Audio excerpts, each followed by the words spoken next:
నల్లమల అటవీ ప్రాంతమైన ఆమ్రాబాద్ లింగాల మండల పరిధిలో గల బ్రహ్మగిరి రేంజ్ తాటిగుండాల సెక్షన్ సమీపంలో మంటలు రాజుకున్నాయి. ఇక తవిసిపెంట, వజ్రాల మడుగు, తాటిగుండాల, దూబోడు ప్రాంతాల్లో వందల హెక్టార్ల విస్తీర్ణంలో మంటలు వ్యాపించాయి. శ్రీశైలం, హైదరాబాద్ రహదారి నుంచి సుమారు 3 కిలోమీటర్ల మేర మంటలు విస్తరించాయి. అటవీశాఖ అధికారులు, ఫైర్ వాచర్లు, టైగర్ ట్రాకర్స్తో కలిపి సుమారు 20 మందికి పైగా సిబ్బంది మంటలు ఆర్పే ప్రయత్నం చేస్తున్నారు. అయినా మంటలు అదుపులోకి రావడం లేదు. ఎత్తైన కొండలు, లోయలతో కూడినటువంటి ఉండడంతో మంటలు ఆర్పడానికి సిబ్బందికి సమస్యగా మారినట్లు తెలుస్తోంది. మంటలను పూర్తిగా నియంత్రించకపోతే తీవ్ర నష్టం చేకూరే అవకాశం ఉందంటున్నారు అటవీశాఖ అధికారులు.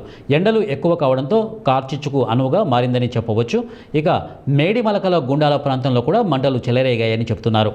పూర్తి స్థాయిలో అటవీశాఖ అధికారులు అన్ని రకాల సహాయ చర్యలు చేపట్టామని వారు చెబుతున్నారు. తగ్గించుకొని వెళ్ళడం మంచిది. మ్యాక్సిమం రోడ్డు ప్రాంతాల్లోనే వాళ్ళు తిరగాలి. ఈ లోపట ఈ ప్రాంతం లోపటికి అలో కావద్దని మనవి. ఒకవేళ ఇప్పటి నుంచి అంటే ఈ ఫారెస్ట్ ఫైర్ కాబట్టి శివరాత్రి సీజన్ కూడా ముగిసింది కాబట్టి ఇప్పుడు ఎవరైనా వ్యక్తులు లోపట కనిపించినట్లయితే వారిపైన కేసులు నమోదు చేసి కోర్టుకు తరలించడం జరుగుతుంది. చాలా సీవియర్ అఫెన్స్ ఉంటుంది ఫారెస్ట్ అఫెన్స్ అనేటటువంటిది. ఒక ఫారెస్ట్ ఫైర్‌కు సంబంధించి 1 ఎకరా నష్టం జరిగినా సుమారు 9 లక్షల వరకు దాన్ని క్యాలిక్యులేషన్ చేసినాం మేము గతంలో గూడా. 9 లక్షల వరకు నష్టం పోయేటటువంటి అవకాశం ఉంది అటవీ శాఖ. రీజనరేషన్ అనేటటువంటిది ఉంటది. ఇప్పుడు ఫర్ ఎగ్జాంపుల్ ఉన్నటువంటి సీడ్ ఏస్తే పక్కకు ఆ చిన్న మొక్క అనేటటువంటిది కాలిపోతది. గడ్డి కాలడం వల్ల జంతువుల యొక్క మనుగడ ఇబ్బందవుతది. అంటే జంతువులు గడ్డి తినేస్తే గడ్డి మీద ఆధారపడేటటువంటి జంతువులకు ఇబ్బందయితది.